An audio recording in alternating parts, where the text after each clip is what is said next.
নমস্কার বন্ধুরা, কেমন আছেন সবাই? আশা করি সবাই ভালো আছেন। আমিও আছি কোনো রকম।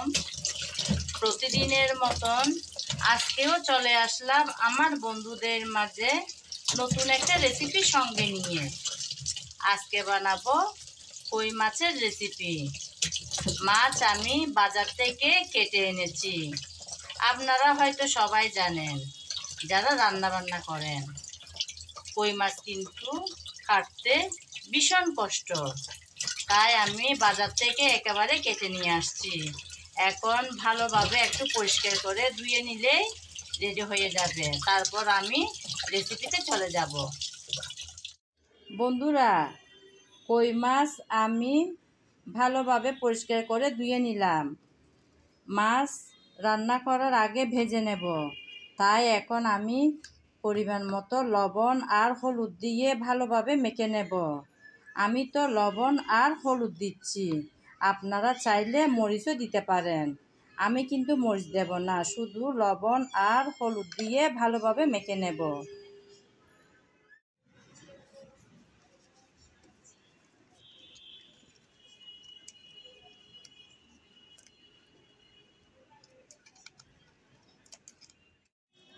আমি ভালোভাবে মেখে নিয়েছি। প্রত্যেকটা মাছের গায়ে গায়ে লবণ হলুদ যাতে ঠিকঠাক হয় সেভাবে আমি মেখে নিলাম। এখন ভেজে নেওয়ার পালা। মাছ ভাজার জন্য চুলায় আমি আগে থেকে তেল বসিয়ে রেখেছিলাম। তেল গরম হয়ে গেল। গরম তেলে আমি এখন একটা একটা করে মাছ দিয়ে দেব।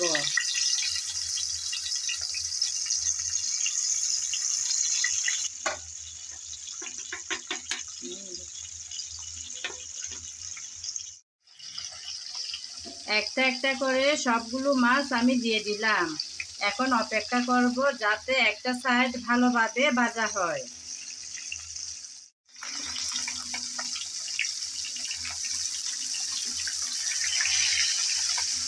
মাছের একটা সাইড ভাজা হয়ে গেল।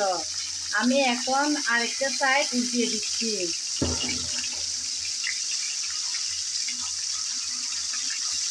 খুব সাবধানে কিন্তু উল্টাতে হবে। আর একটা সাইড ভালোভাবে ভেজে নেওয়ার পর আরেকটা সাইড উল্টাতে হবে, না হলে কিন্তু মাছ ভেঙে যাওয়ার সম্ভাবনা থাকতে পারে। তাই মনে রাখতে হবে একটা সাইড যেন ভালোভাবে ভাজা হয়, তারপর যেন মাছ উল্টানো হয়। আমি উল্টিয়ে দিলাম সবগুলো। আবারও অপেক্ষা করব যাতে এই সাইডটাও ভালোভাবে ভাজা হয়। উল্টিয়ে পাল্টিয়ে আমি মাছের দুটোটা সাইড ভালোভাবে ভেজে নিয়েছি, একদম লাল লাল করে। এখন তেল থেকে মাছগুলো সব তুলে নেব। যারা মাছ ভেজে খেতে পছন্দ করেন না, তারা চাইলে মশলা কষিয়ে কাঁচা মাছও রান্না করতে পারেন। আমি ভেজে রান্না করতে বসালাম। মাছগুলো সব ভেজে তুলে নিয়ে তারপর মাছ ভাজা তেল থেকে কিছুটা তেল আমি আরেকটা প্যানে দিয়ে দিলাম। তেল গরম হয়ে যাওয়ার পর দিয়ে দিলাম বেশ অনেকটা পরিমাণ পেঁয়াজ কুচি।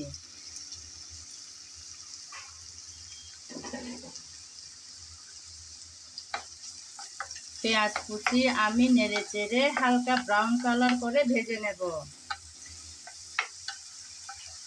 আমি তো আজকের রান্নাটা বসাচ্ছি মাছ ভাজার তেলে।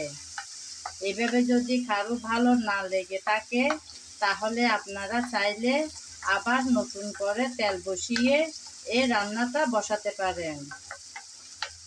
আমার ভালো লাগে মাছ ভাজার তেলে রান্না করতে, তাই আমি মাছ ভাজার তেলে রান্নাটা বসিয়ে দিলাম।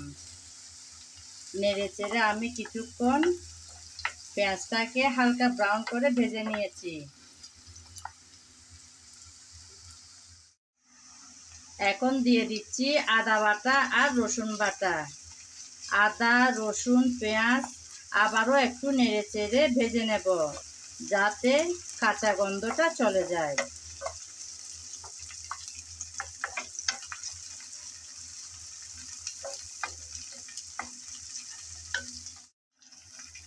কিছুক্ষণ আমি আদা রসুন পেঁয়াজ ভেজে নিলাম। সুন্দর একটা ফ্লেভার ছড়াচ্ছে। এখন দিয়ে দেব মশলা। আমি প্রথমে দিচ্ছি হলুদ, তারপর দিচ্ছি মরিচ। ঝালটা যে যেমন খেতে পছন্দ করেন সেরকম দেবেন।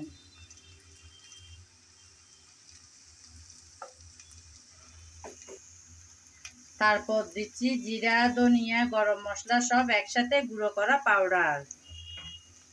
তারপর স্বাদ মতো লবণ।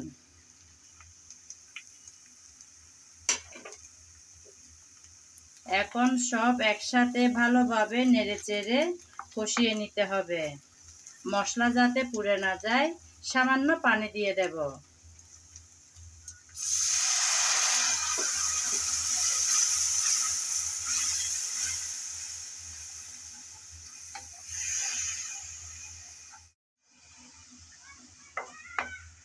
আমি প্রায় 5-6 মিনিট যাবত মশলা কষিয়ে নিয়েছি।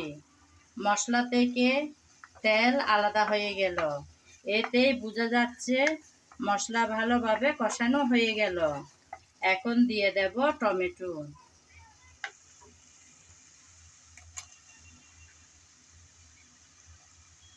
তারপর দেব 2-3টার মতন কাঁচামরিচ আমি ফালি করে রেখেছি সেগুলো। এখন আবারও নেড়েচেড়ে ভালোভাবে টমেটোটাকে কষিয়ে নিতে হবে। আমি আমার রান্নার ভিডিওতে সবসময় একটি কথা বলে থাকি, অর্থাৎ রান্নার ভালো স্বাদ আসে ভালোভাবে কষানোর উপর। যেমন সুন্দর কালার, সুন্দর ঘ্রাণ, ভালো স্বাদ, তিনটাই কিন্তু আসে ভালোভাবে কষিয়ে নেওয়ার পর। তাই খুব যত্ন সহকারে কষানোটা করতে হয়। আমি কিছুক্ষণ নেড়েচেড়ে ভালোভাবে কষিয়ে নিলাম।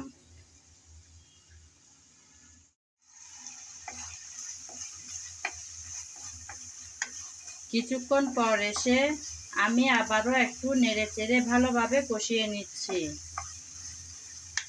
টমেটো কিন্তু অনেকটাই সিদ্ধ হয়ে আসছে। আমি আবারও একটু পানি দিয়ে দ্বিতীয়বার কষিয়ে নেব, যাতে ভালোভাবে কষানোটা হয়।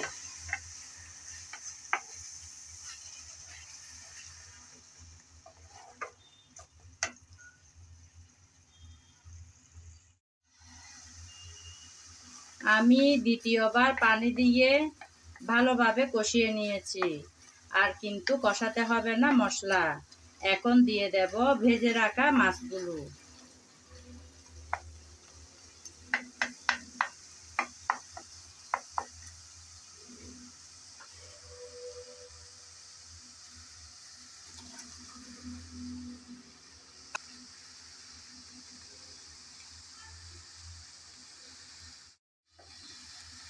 মাছগুলো সব দিয়ে দিলাম। এখন একটা একটা করে আলতোভাবে বসিয়ে দিচ্ছি, যেন ভেঙে না যায়।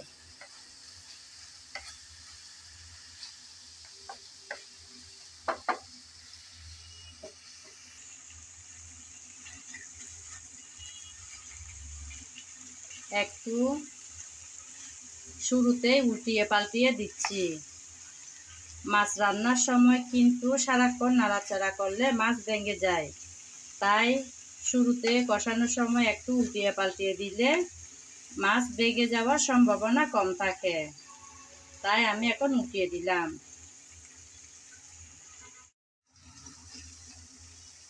সবগুলো মাছ আমি উল্টিয়ে দিয়েছি। এখন কিছুটা পানি দেব, খুব বেশি না, গায়ে গায়ে একটু ঝোল হবে সেভাবে দিলাম।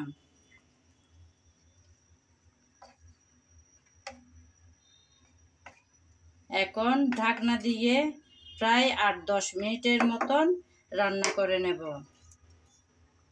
ফিরে আসবো 8-10 মিনিট পর।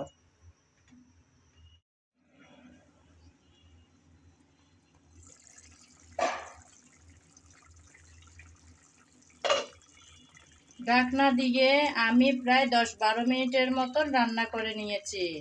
আমার রান্না প্রায় শেষের দিকে। এখন কিছুটা আমি ধনেপাতা কুচি করে রেখেছি, সেগুলো উপরে দিয়ে দিলাম।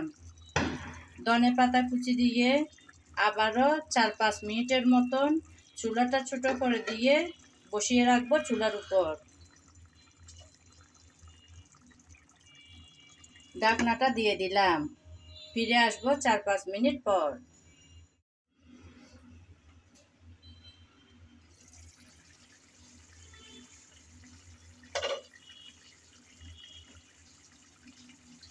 আমি ধনেপাতা কুচি দিয়ে আবারও 4-5 মিনিটের মতন চুলায় বসিয়ে রেখেছিলাম, চুলাটা একটু ছোট করে দিয়ে। একদম রেডি হয়ে গেল মজাদার আজকের তেলকই। আমার আজকের রেসিপি যদি কারো ভালো লেগে থাকে তাহলে আমার চ্যানেলটি সাবস্ক্রাইব করে আমার পাশে থাকবেন।